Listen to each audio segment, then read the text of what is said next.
You know, after all these years, you'd think I've seen every possible flavor of human dysfunction. But every now and then, a family walks onto my stage with a problem so fundamentally twisted, it reminds me that the human capacity for self-deception is truly bottomless. Some people come here looking for a referee, some for a miracle, and some come looking for a cosigner on their own brand of nonsense.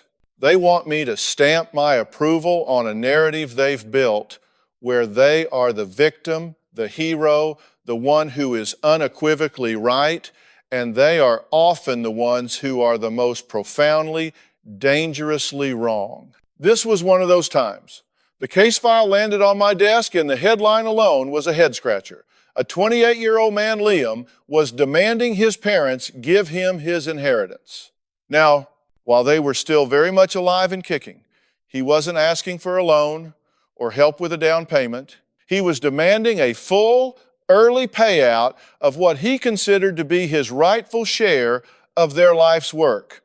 The family was at a breaking point.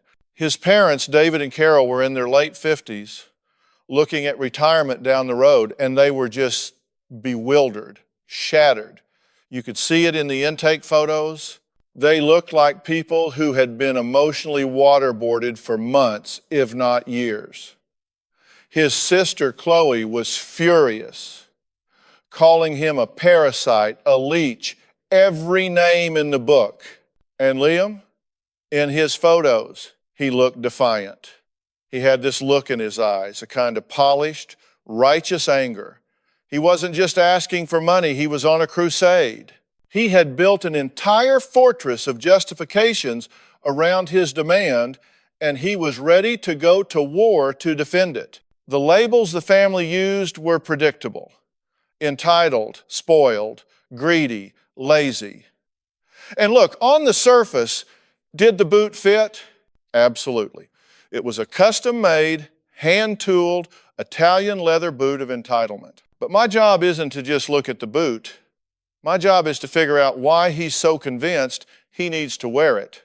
What wound is that boot protecting? Because behavior like this level of audacious demand, it isn't born out of simple greed. Greed is clean. It's simple. This was messy. This was rooted in something far deeper, something painful that had been festering for a very long time. When they walked out onto the stage, the tension was so thick you could have cut it with a knife. David and Carol sat on the couch looking small, huddled together for warmth against the storm that was their own son. Chloe sat beside them, a rigid pillar of anger, her arms crossed so tight you'd think she was trying to hold her own ribs together. And then there was Liam. He sat in the chair across from me, and he didn't slouch. He sat up straight, chin high, like a man presenting his case before the Supreme Court. He was well-dressed, articulate, and he had his arguments lined up like soldiers. He saw this as a business negotiation, a logical, rational transaction that his family was foolishly turning into an emotional drama. He had no idea that he was the one drowning in emotion, and the money was just the life raft he was trying to grab onto. He thought this was about finance. I knew before he even opened his mouth that this had absolutely nothing to do with money. This was about love, it was about worth, and it was about a desperate, gnawing hunger to feel like he mattered. He just didn't have the language to ask for what he really needed, so he was demanding the one thing he could count: cash. I started by just letting him talk. Sometimes you have to give someone enough rope to show you exactly how they've managed to tie themselves in such a knot. He laid out his case with the precision of a lawyer. He talked about inflation, about the housing market, about the opportunity cost of letting that money sit in his parents' retirement accounts when he could be using it to build a future. He used phrases like asset allocation and generational wealth transfer. He had rationalized his position so thoroughly that he had insulated himself from the raw human reality of what he was doing. He was talking about his parents' mortality as if it were a line item on a balance sheet. He was essentially telling them, your value to me is in what you will leave behind, and I'm not willing to wait for you to be gone to collect on it. He couldn't see the profound disrespect, the staggering coldness in that position, because to him, it wasn't cold. It was practical. And that's when you know you're dealing with a massive emotional disconnect. When a person can strip all the humanity out of a situation and see only the numbers, you're not talking to a rational adult. You're talking to a wounded child who has learned that emotions are dangerous, so they've decided to live in a world of pure, unfeeling logic. But that logic was a fantasy, and we were about to find out just how fragile it was. His arguments were airtight, but only if you completely ignored the fact that we were talking about human beings. He had spreadsheets, he said. He had a business plan. He wanted to start a tech company, and this seed capital, as he called it, was essential. He framed it as a win-win. They're just letting it sit there, he said, gesturing towards his parents. I can make it grow. I can build something that will make them proud. Isn't that what every parent wants? And that right there, that was the tell. Make them proud. This wasn't an investment strategy. It was an application for approval. He was trying to buy his parents' pride because he didn't believe he could earn it any other way. So I turned to David and Carol. Tell me how you raised him, I said. What was the currency in your household? When he did something good, when he brought home a good report card, what happened? Carol looked down at her hands. David cleared his throat. It was the kind of silence that says everything. Finally, David spoke.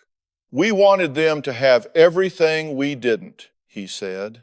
It's a line I've heard 1,000 times. It's the mission statement for a generation of parents who, with the best of intentions, often confuse giving their kids what they want with giving them what they need. They were good people, hard workers.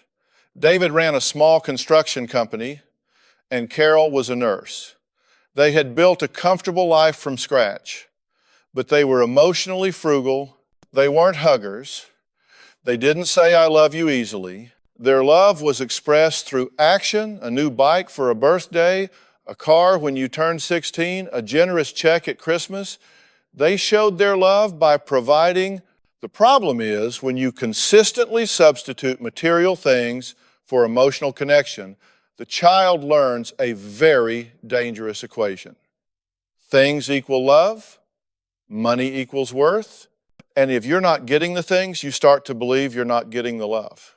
I asked Liam, when you were a kid and you were scared or you were sad, who did you go to? He blinked. It was like I'd asked him to solve a calculus problem. He didn't have an answer. I don't know, he said, looking genuinely confused. I guess I just handled it. And there it is. The emotional desert he grew up in. He wasn't taught how to process feelings. He was taught how to achieve results. And results were rewarded with cash and prizes.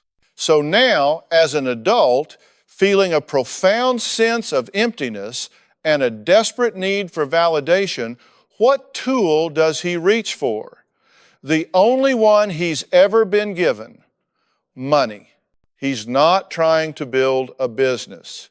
He's trying to build a self. He thinks if he can just achieve a certain level of financial success, he will retroactively fill that void. He'll finally feel valued, secure, and most importantly, loved. Then I looked at Chloe. The rage coming off of her was a palpable force.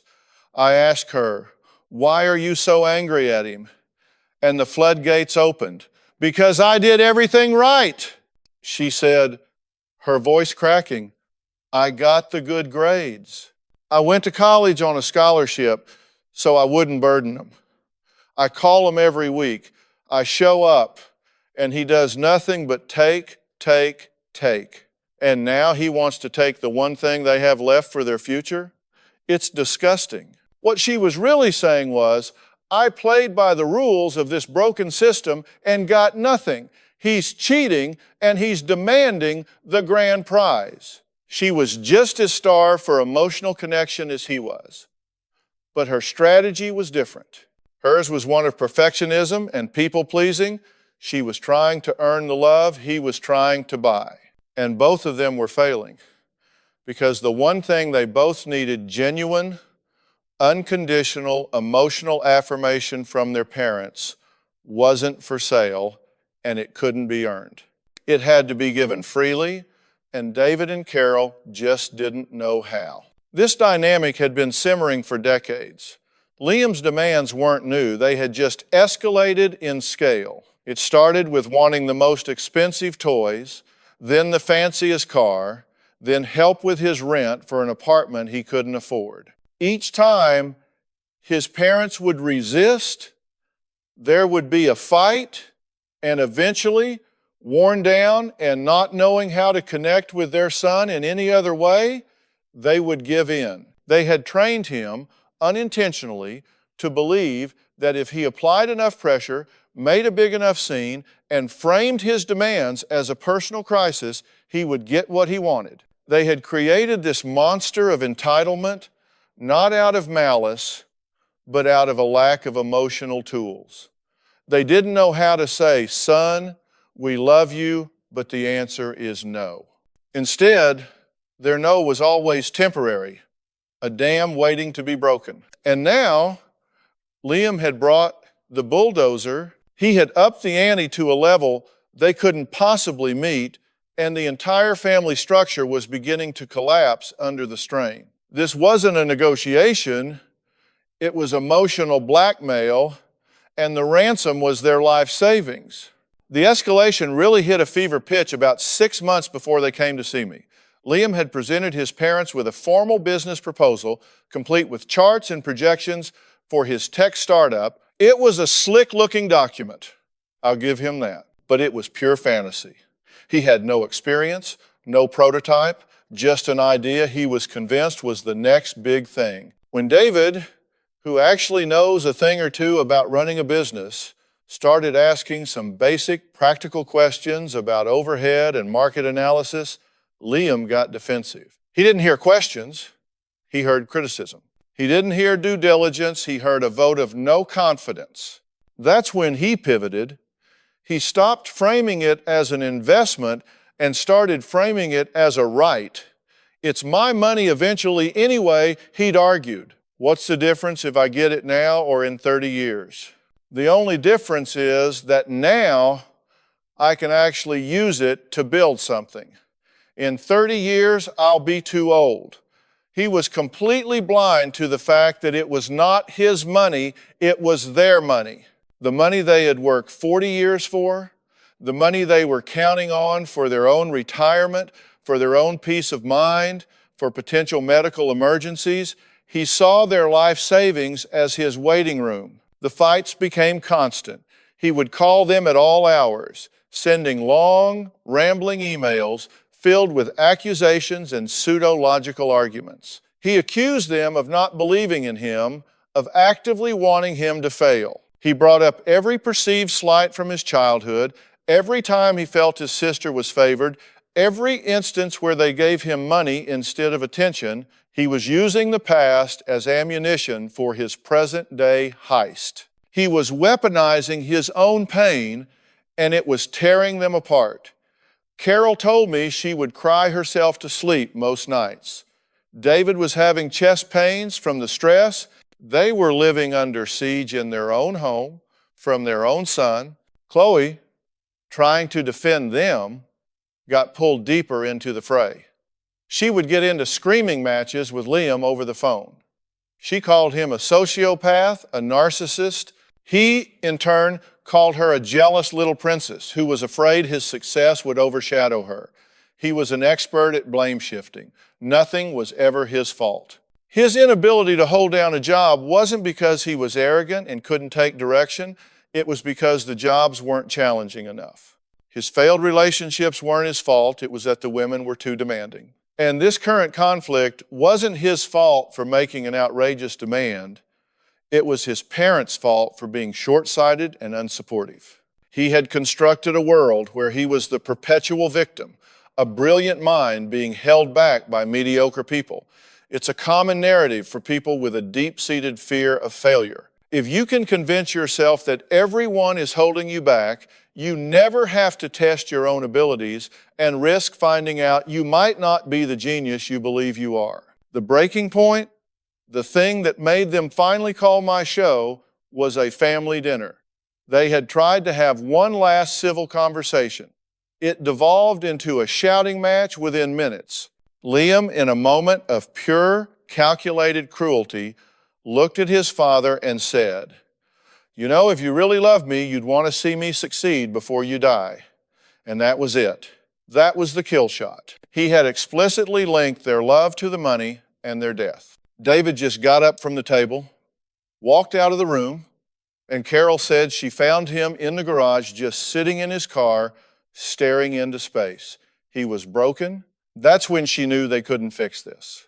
They had lost control of the narrative, they had lost control of their son, and they were terrified they were going to lose everything they had worked for. When they sat on my stage, all of that raw, agonizing history was sitting there with them. Liam was still in performance mode, laying out his case, but his family wasn't arguing anymore. They were just numb, resigned, and that's a dangerous place to be. It's the place where people give up, where relationships are severed for good. I had to break through Liam's intellectual fortress and get to the wounded child hiding inside, because as long as he was operating from that place of logic and entitlement, he was a wrecking ball. He couldn't see the carnage he was creating because he had convinced himself it was just collateral damage on the road to greatness. My job was to hold up a mirror, not just to his behavior, but to the consequences of that behavior. I had to make him see the faces of the people he was destroying. So I let him finish his well-rehearsed opening statement. He had laid out all his points, made his case for why he was right, why he was deserving, and why his parents were being unreasonable. He was leaning back in his chair, confident, as if he had just delivered a closing argument that no jury could possibly ignore. I just looked at him for a moment, letting the silence hang in the air. "Let me ask you something, Liam," I said, keeping my voice very calm, very level. "Let's just say for a minute that you get your way. Let's say your parents cave, they go to the bank, they liquidate their retirement funds, and they hand you a check for, what is it you're asking for, $500,000? He nodded, a little smirk on his face. "That's the number, yes." "Okay," I said. "So they give you the check. It clears. The $500,000 is in your account. You've won. Now tell me, what does your relationship with your parents look like the next day? What does Thanksgiving look like? What does Christmas look like? Describe it to me." He froze. It was the first time I had seen a crack in his armor. He opened his mouth, then closed it. He had spent all of his energy, all of his intellect on the how of getting the money. He had never, not for 1 second, considered the what now. He had no answer. Because in the fantasy he had built, getting the money was the happy ending. The check was the final scene where the credits roll. He hadn't thought about the sequel. "You're going to have their money," I pressed on. "But are you going to have them? Are they going to call you to see how you're doing? Are they going to want to be a part of this great business you're building with the money you took from them under duress? Or are you going to be a very lonely, rich man whose parents and sister can't even stand to be in the same room with him?" You could see the wheels turning. This wasn't part of his script. I wasn't debating his business plan or the ethics of early inheritance. I was talking about connection, about family. The very things he was secretly starving for. "They're my parents," he stammered. "Of course they'll still be my parents." "Will they?" I asked. "Or will they be your first disgruntled investors? People you strong-armed into a deal they never wanted? Liam, look at them. I turned his attention to the couch. Just look at your mother's face. Look at your father. Tell me what you see. He turned, and for the first time, I think he actually saw them. He didn't see walking, talking bank accounts. He didn't see obstacles to his ambition. He saw two people in their late 50s who looked 10 years older, their faces etched with pain and exhaustion. He saw his mother, Carol, with tears silently streaming down her face, not even trying to wipe them away. He saw his father, David, a man who had worked with his hands his entire life, looking utterly defeated, his shoulders slumped, his gaze fixed on the floor. He wasn't the powerful patriarch Liam had been railing against. He was just a tired man who was watching his family disintegrate. The silence was deafening. The audience was completely still. In that moment, the stage, the lights, the cameras, it all disappeared. It was just a family having its heart ripped out. This is the price, Liam, I said softly. That check is going to cost you them.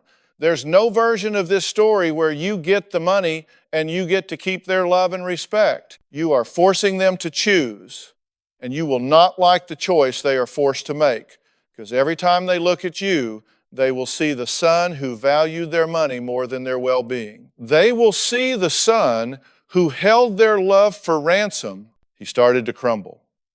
The defiant posture was gone. He was shrinking in his chair. But he started his voice, barely a whisper. I'm doing this for them too. To make them proud. Proud? I said, and this time my voice had a harder edge. Let me tell you something. There is not a parent on this planet who would be proud of a son who would strip them of their security in their old age to fund his fantasy. That is not a source of pride. That is a source of shame, a source of profound, deep disappointment. You want to make them proud? Get a job. Pay your own bills. Stand on your own 2 feet. You want to build a business? Go find real investors who will vet your idea because it's good, not because you've emotionally blackmailed them into it. Pride is earned, son. It is not extracted. What you're doing is not the behavior of a confident entrepreneur. It's the desperate tantrum of a child who is terrified he can't make it on his own. That was the word that broke him, terrified, because it was the truth. All the bravado, all the spreadsheets, all the talk about asset allocation, it was all a costume to hide a little boy who was scared to death that he wasn't good enough. That if he tried and failed on his own, it would confirm his deepest fear that he was worthless. By demanding their money, he was trying to build a safety net. He was rigging the game. If the business succeeded, it was his genius. If it failed, well, it was on them for not giving him enough or for giving it too late.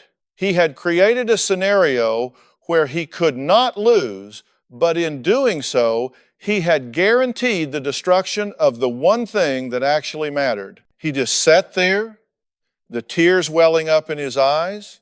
He wasn't defiant anymore.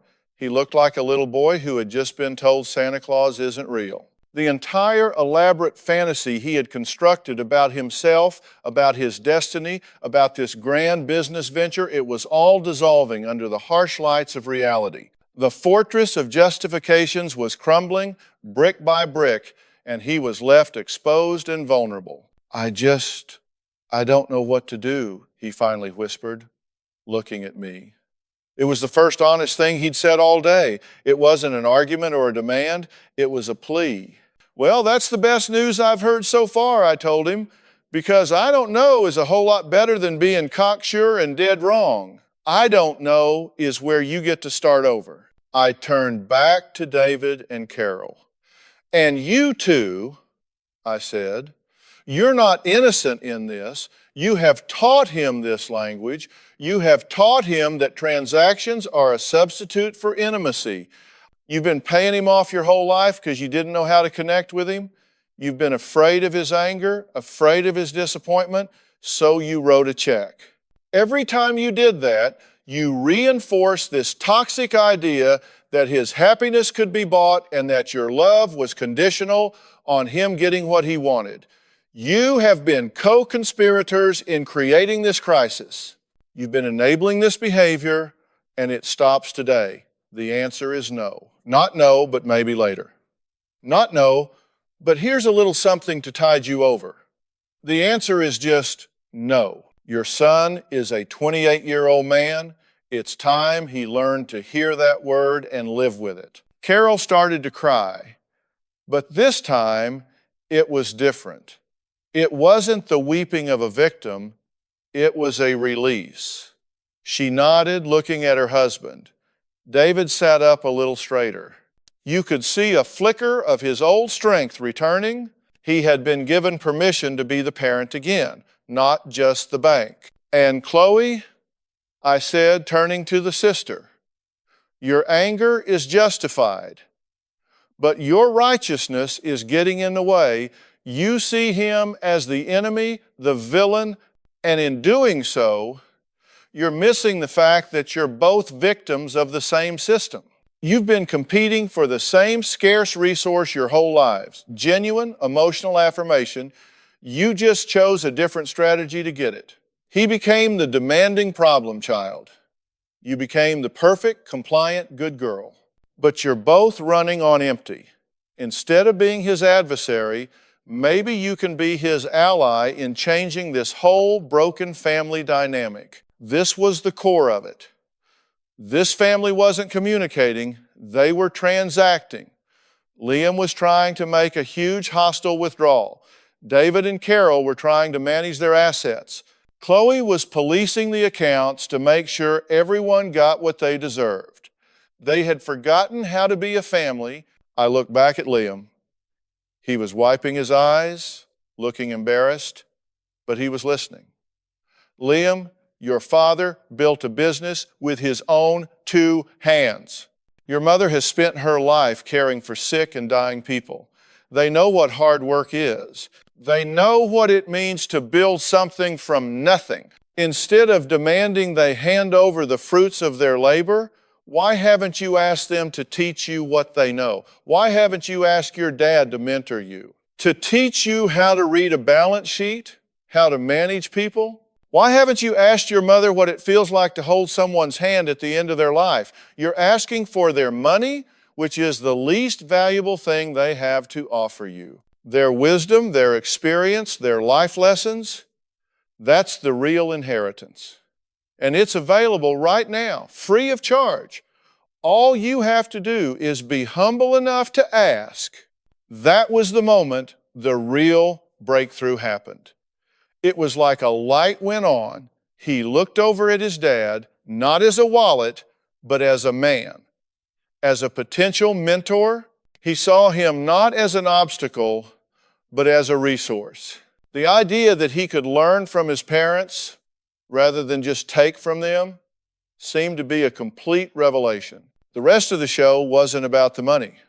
We spent the time talking about how to rewrite the family rules. We talked about how David and Carol could start expressing their love and approval in non-financial ways. Simple things like saying, I'm proud of you for trying, instead of, here's $100.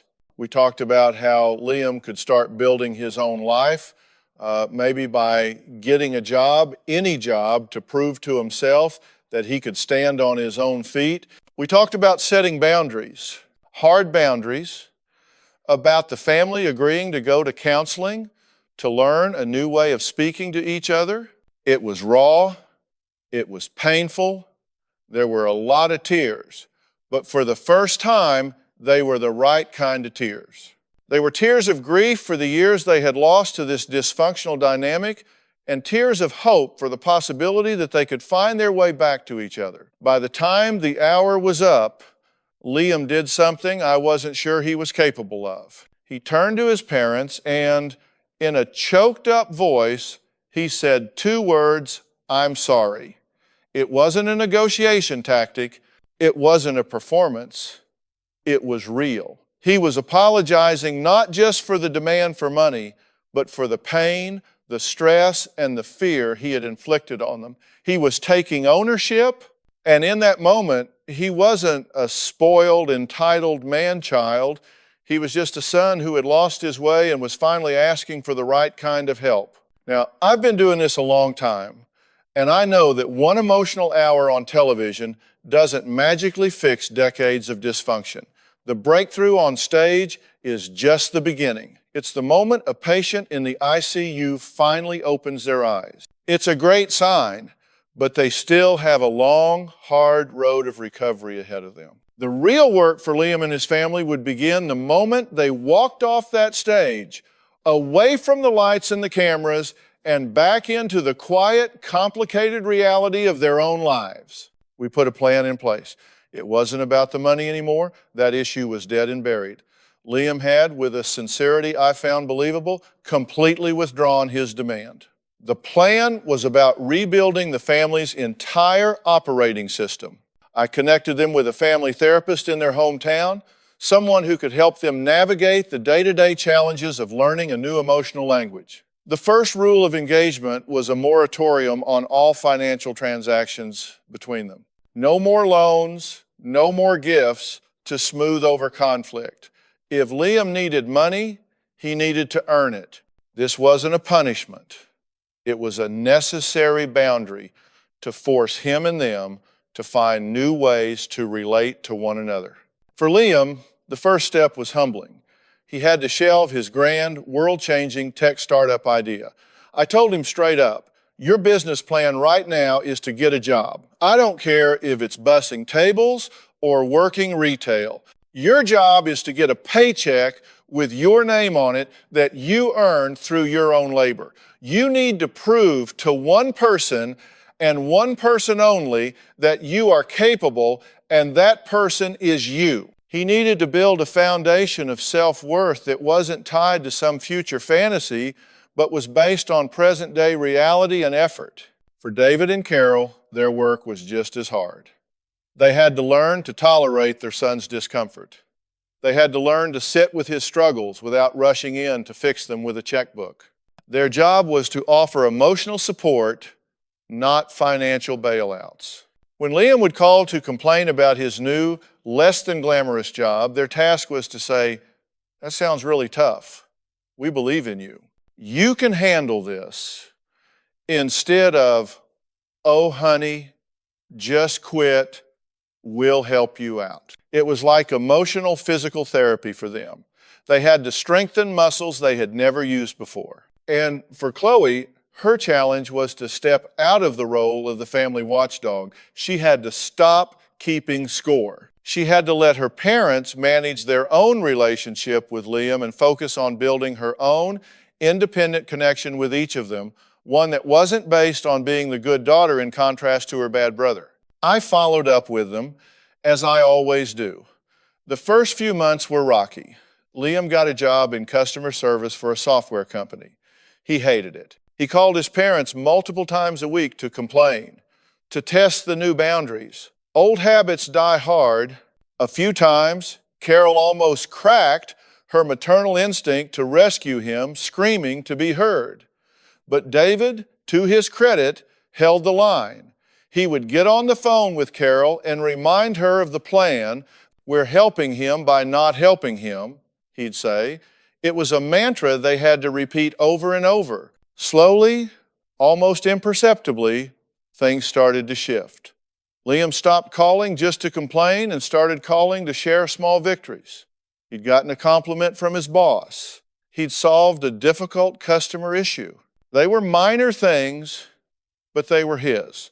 He was building, for the first time in his life, a sense of earned pride. David, in turn, started calling Liam not to check up on him, but to ask for his opinion on things. "Hey, you know about this new software? What do you think of it for my business?" He was finally offering Liam what he had craved all along: respect for his mind, not his potential inheritance. It was a subtle shift, but it was monumental. He was moving from being the family's problem to being a resource. The outcome for this family wasn't a Hollywood ending where Liam suddenly becomes a tech billionaire and pays his parents back tenfold. Life doesn't work that way. The outcome was quieter, more realistic, and far more profound. The outcome was a Thanksgiving dinner about a year later. Chloe told me about it. She said for the first time in years, no one talked about money. They talked about Liam's promotion to a team lead position. They talked about David's plans to maybe hire an extra crew for his company. They talked about Carol's garden. They argued about politics. They laughed at old stories. It was normal. It was messy and imperfect and real. Liam wasn't the center of a drama. He was just a part of the family.